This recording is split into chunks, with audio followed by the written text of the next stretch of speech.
불만족이죠. 불만족이 가장 큰 문제인데 사람 몸이 한계가 있는데 무조건 크게 들어갈 수가 없잖아요. 안녕하세요. 분리사회원 성형외과 전문의 오두영 원장입니다. 성공적인 가슴 성형을 위해서 주의해야 될 점과 신경 써야 될 점, 그 다음에 부작용에 대해서 알아보겠습니다.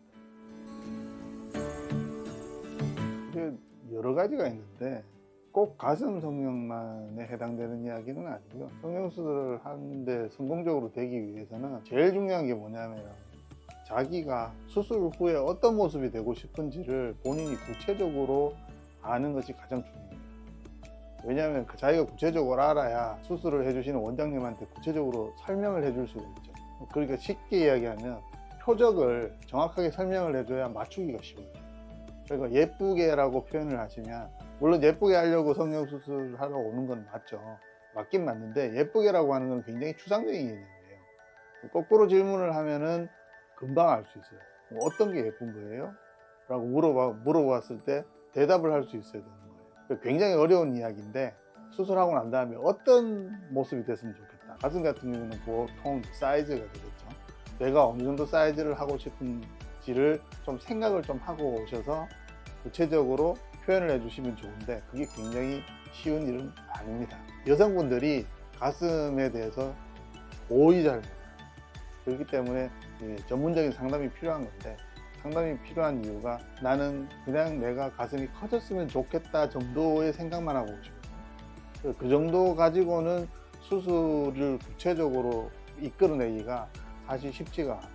아까 말했잖아요. 여성분들이 생각 외로 여자들끼리도 가슴에 대해서 이야기를 안 합니다. 맞죠? 아는 거는 자기가 이제 2차 성징이 나타나고 난 다음에 속옷 가게 가가지고 언니의 도움을 받아서 그걸 입어보고 이게 맞는지 안 맞는지도 잘 모르는 상태에서 입어보다가 어느 정도의 정착이 되는 것으로 대부분 끝나요. 그래서 자기한테 맞는 사이즈도 잘 몰라요. 그래서 보라 같은 경우에는 70A, 75B 그게 무슨 뜻인지도 잘 모르는 분이 대부분입니다. 보라 같은 경우에는 75B라고 하면 75는 가슴 밑둘레를 이야기하는 거고요. A컵, B컵, C컵으로 컵 사이즈를 이야기하는 건데, 컵 사이즈도 회사마다 다 다르고 회사가 속해 있는 나라마다 트렌드가 다 달라요. 그래서 일본 거 다르고 미국 거 다르고 유럽 거 다르고 한국 거 다 다릅니다.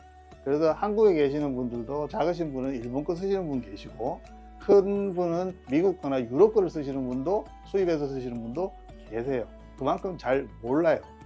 그래서 자기 가슴이 비대칭인지도 잘 모르시는 분도 계시고, 그래서 왔을 때는 자기 상태가 어떤지를 잘 모르기 때문에 잘 아는 원장님하고 상담하는 게 필요해요. 제가 환자를 봤을 때는 일단 사이즈를 잽니다. 그래서 양쪽이 비대칭인지, 이 부분은 어떻게 되어 있는지, 그 다음에 피부의 두께라든지 연부 조직의 두께가 어떻게 되어 있는지, 뭐 그런 것들을 체크를 합니다. 그리고 환자분한테 설명을 해드려요. 보통 양쪽이 비대칭인 경우가 많으니까 비대칭이 있다, 그 다음에 한쪽이 어떻게 돼 있다, 뭐 유두도 한쪽이 함몰 유두가 되는 경우도 많고, 그래서 이렇게 설명을 해드린 다음에 환자한테 다시 설명을 드리죠. 가슴 확대 수술이라고 하는 것은 스타트 라인이 환자분마다 다 달라요. 왜냐하면 맨 처음에 자기가 가지고 있는 볼륨이 다르니까. 결과는 자기가 가지고 있는 볼륨에다가 오염물의 볼륨이 더해져서 결론이 합쳐진 볼륨이 결과 볼륨이거든요. 그래서 다른 사람이 250cc를 넣었다 300cc를 넣어서 저렇게 됐다, 내가 넣으면 될 것이다, 절대 안 합니다. 왜 그러냐? 스타트 라인이다. 자기 원래 볼륨 사이즈가 다른 거야.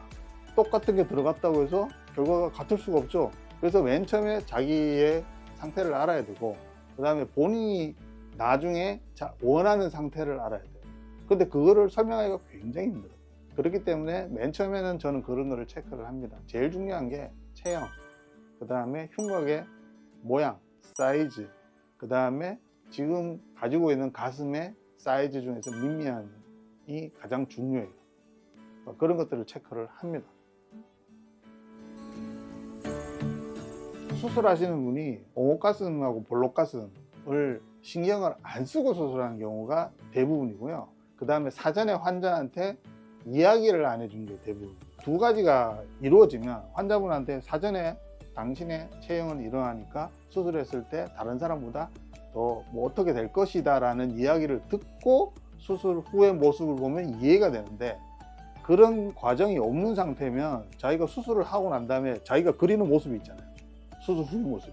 그리는 모습하고 딱 수술 끝나고 자 이제 전신 마취 내지는 깊은 수면 마취니까 모르죠. 끝나고 난 다음에 붕대 감고 있고, 그다음에 맨 처음에 이제 치료할 때나 보게 되는데 딱 봤는데 자기 생각하고 달라. 이때 문제가 심각해지는 거죠.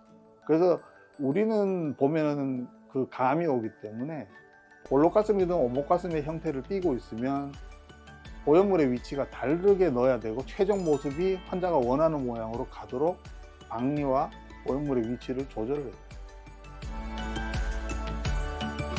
문제되죠. 불만족이 가장 큰 문제인데, 사람 몸이 한계가 있는데 무조건 크게 들어갈 수가 없어요. 그러니까 어떤 게 아까 한 이야기랑 이게 겹쳐지는데, 크다고 다 예쁜 게 아니에요. 이게 가장 큰 전제인데, 가슴 확대 수술은 가슴이 작으신 분이 수술을 하러 오는 게 대부분이잖아요. 그렇기 때문에 작은 거에 대해서 자기가 컴플렉스를 가지고 있다는 거예요. 크게 만들고 싶어 하죠. 그래서 크면은 다 좋을 거라고 생각을 하는데 사실 그렇지는 않아요. 그래서 자기가 원하는 사이즈가 사람마다 다 달라요. 충격적인 말일 수도 있는데 여자분들이 좋아하는 사이즈가 다 다릅니다. 잘 와닿지는 않죠.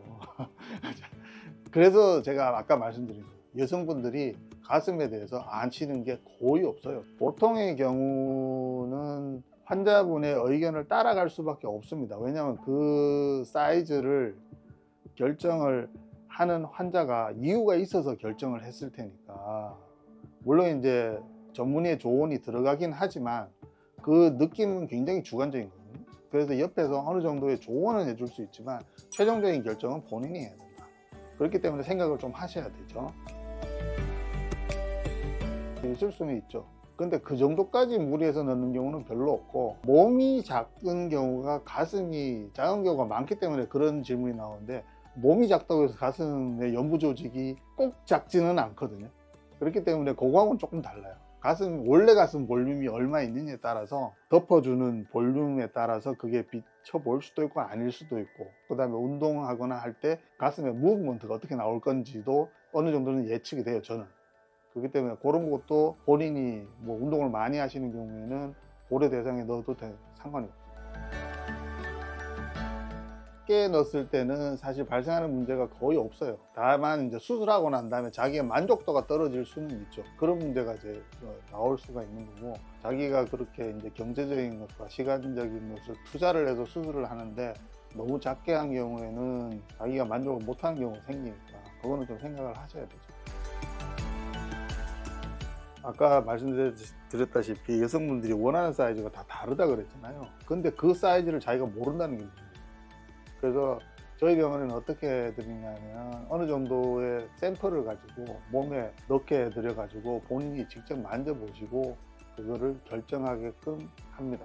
그게 가장 정확해요. 그 안에도 여러 가지 팁이 있는데 저희 병원의 비밀이니까 그것까지 말씀드리기 어렵고, 대부분 300cc 이상 C컵이라고 대부분 이야기를 합니다. 키가 작으신 분이든 키가 크신 분이든 체형이 어떠신 분이든 다 그렇게 말씀을 하시거든요. 그렇게 하는 이유는 인터넷상에서 그런 이야기들이 돌아다니고 있어서, 이왕 수술할 거면 C컵 정도는 돼야지, 그 다음에 300cc 정도는 넣어줘야 이쁘되더라 라는 말이 인터넷상에 돌아다니고 있기 때문에 아무 생각 없이 그걸 인터넷에서 찾아보신 후에 그 말씀을 하시는 거죠. 그런데 그게 다 달라요.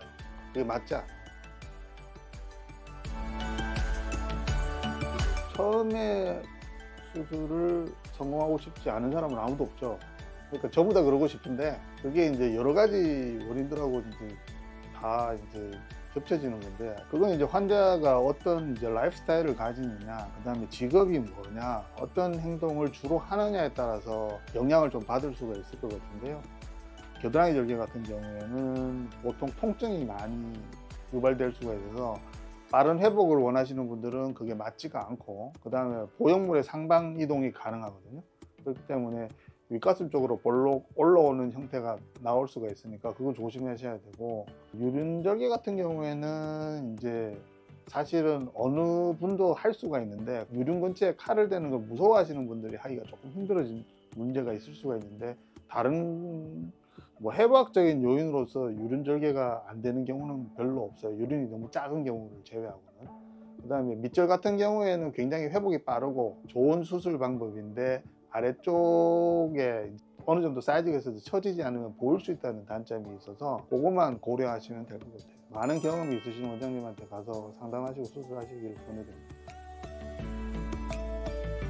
어떤 경우에 발생하냐고 딱 정해져 있는 거는 사실 없는데, 가장 이제 대부분 이제 환자분한테 말씀드리는 거는 감염이나 염증 반응이 생길 수 있다는 거, 그 다음에 구연구축이 생길 수 있다는 걸 이제 대부분 말씀을 드리는데, 감염 염증 같은 경우에는 본인이 수술 초기에 관리 잘 하시면은 약 잘 드시고 무리 안 하시면은 그건 거의 없어지는 문제들이고, 구연구축 같은 경우에는 아직 정확하게 어떻게 무슨 원인 때문에 생기는지 모르기 때문에 정확하게 예방 방법이 나와 있지는 않아요. 근데 요즘 하시는 분들 보면은 구연구축이 많이 생기지는 않는 것으로 제가 좀 느껴집니다.